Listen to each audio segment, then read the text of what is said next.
Hello, Joe. Let's read the question. And the question says a network of nine conductors connects 6 points A, B, C, D, and F as shown in figure. The figure denotes the resistance in ohms. Find the equivalent resistance between A and D. Our options are A 4 ohm, B 1 ohm, C 5 ohm and option D 6 ohm. तो basically ये हम लोग के पास circuit है जिसमें मतलब ये 6 points दिए A B C and D E F और उनके बीच में जो रजिस्टर है उनकी वैल्यू दी हुई है।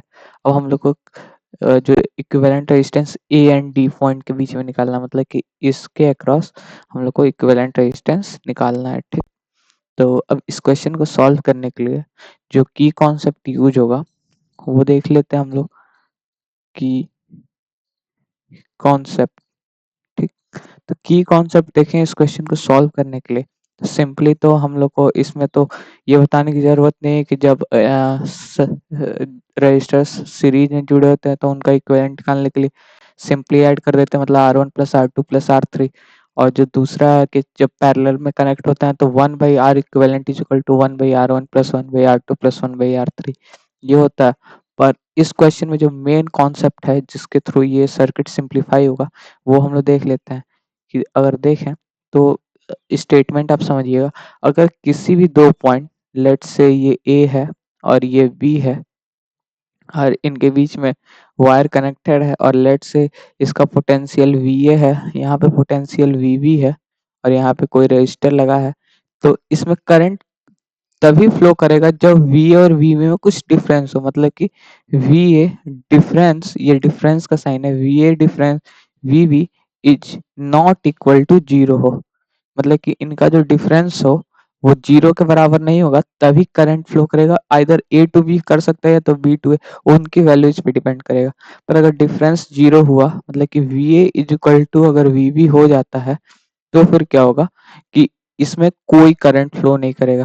तो वी ए इफ ऐसे लिख लें, if V A is equal to V B then no current will flow, then no current will flow.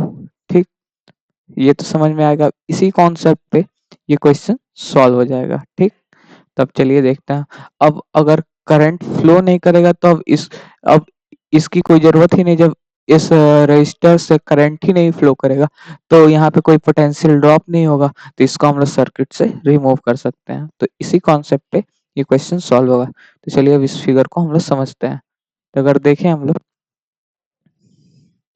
तो देखिए हम लोग का ए से 3 वायर्स कनेक्टेड है। एक बी की तरफ आ रहा है, एक डी की तरफ आ रहा है एंड एक सी की तरफ।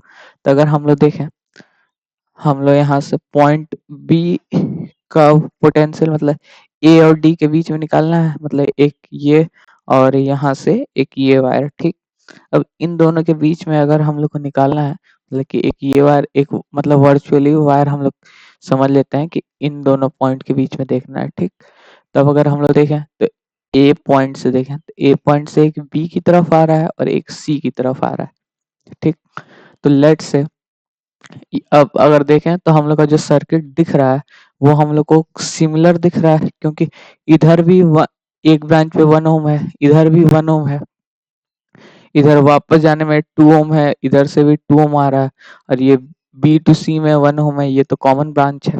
तो अगर देखें हम लोग तो अगर वीबी का अगर हम लोग जस्ट इमेजिन करें समझने के लिए कि वीए पे कुछ पोटेंशियल था 1 ओम पे, जब दोनों तरफ का सर्किट सेम है तो करंट इक्वल फ्लो होगा।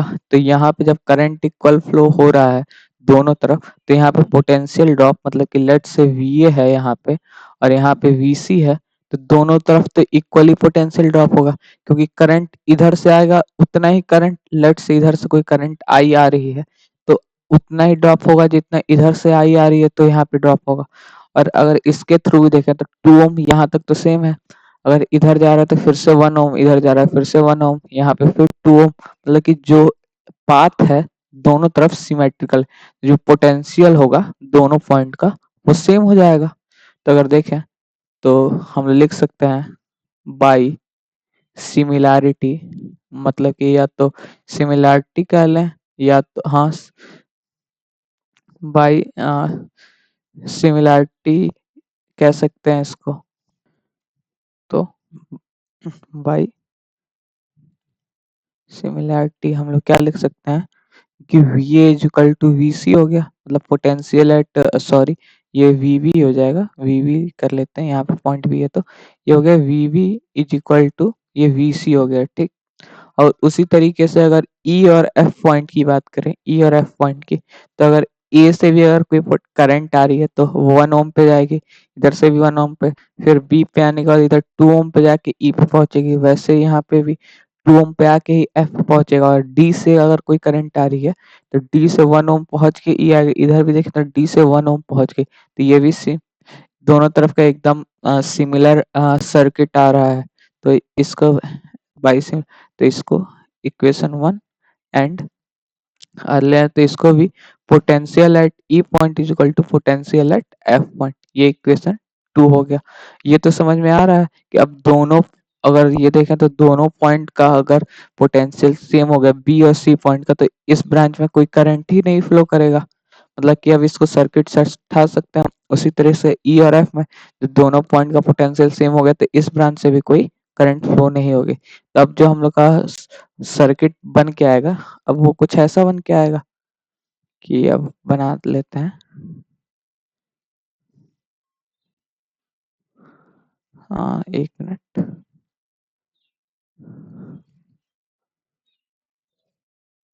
वो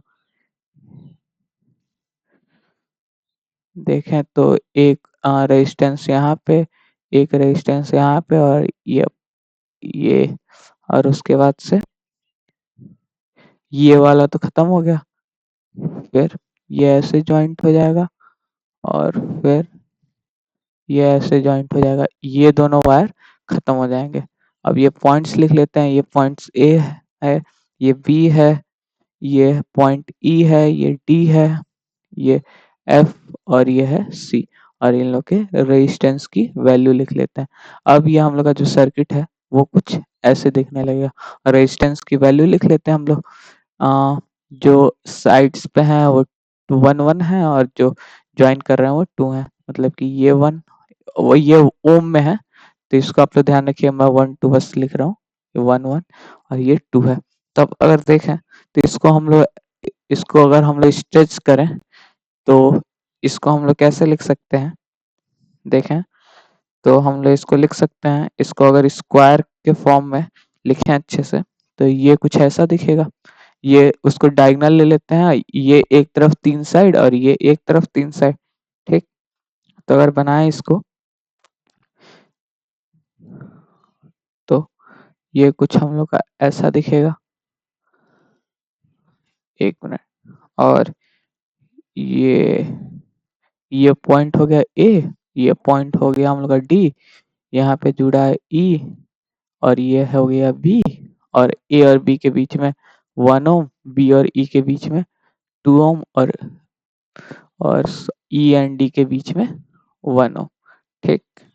उसी तरीके से इधर भी ये पॉइंट ए है, ए से सी जुड़ा है, और सी से हम लोग का जुड़ा है एफ, और एफ और डी के बीच में हम लोग का 1 ओम का आ गया, ये 2 ओम है, ए टू सी में 1 ओम आ गया, और ये आ गया सी टू एफ में 2 ओम आ गया, ठीक। अब ए और डी, इन पॉइंट्स के, इस ए और डी के बीच में इक्विवेलेंट निकालना है, ये ध्यान रखना था हम लोग को।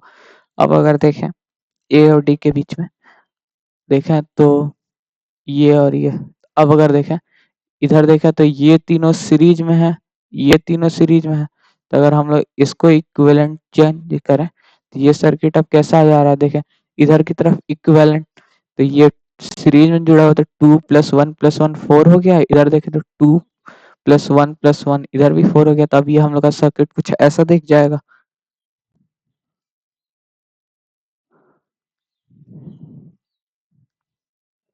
ये पॉइंट ए है और ये है डी, और इधर की तरफ हम लोग का है रेजिस्टेंस 4 ओम का, इधर है 2 ओम, और इधर भी आ गया हम लोग के पास 4 ओम। अब अगर देखें ए और डी के बीच में अगर हम लोग को निकालना था तो देखें तो ये तीनों अब पैरेलली कनेक्टेड हैं, ठीक, पैरेलली कनेक्टेड होगा। तो अगर हम लोग इसको नेक्स्ट स्लाइड में। तो हम लोग का ये कुछ ऐसा सर्किट बन के आ रहा था। ये 2 ओम, इधर की तरफ 4 ओम, इधर की तरफ 4 ओम, और ये हम लोग का पॉइंट ए है जिसके बीच में हम लोग को इक्विवेलेंट निकालना था, ठीक। अब अगर देखें हम लोग, तो आर आर इक्विवेलेंट क्या हो जाएगा, पैरेलली है तो 1/r इक्विवेलेंट लिखना पड़ेगा। ये हो जाएगा 1/r equivalent is equal to 1/4 plus 1/2 plus 1/4, ठीक। तो अब इसको अगर सॉल्व करें हम लोग, तो हम लोग एलसीएम 4 ले लेंगे। ये हो जाएगा 1 प्लस 2 प्लस 1 दैट इज 4/4। ये 1 हो गया, तो यहाँ से आर इक्विवेलेंट क्या आ गया हम लोग के पास 1 ओम, ठीक। हम लोग को यही तो निकालना था R equivalent between A and D. तो ए एंड डी के बीच में जो आर इक्विवेलेंट आ गया वो 1 ओम आ गया, ठीक। अब हम लोग ऑप्शन चेक कर लेंगे। तो ऑप्शन देखें तो ए मैच नहीं कर रहा, बी मैच कर रहा है, सी और डी भी गलत हो जाएंगे। So the final answer is option A, 1 ohm. Hope you understand it well. All the best. Thank you.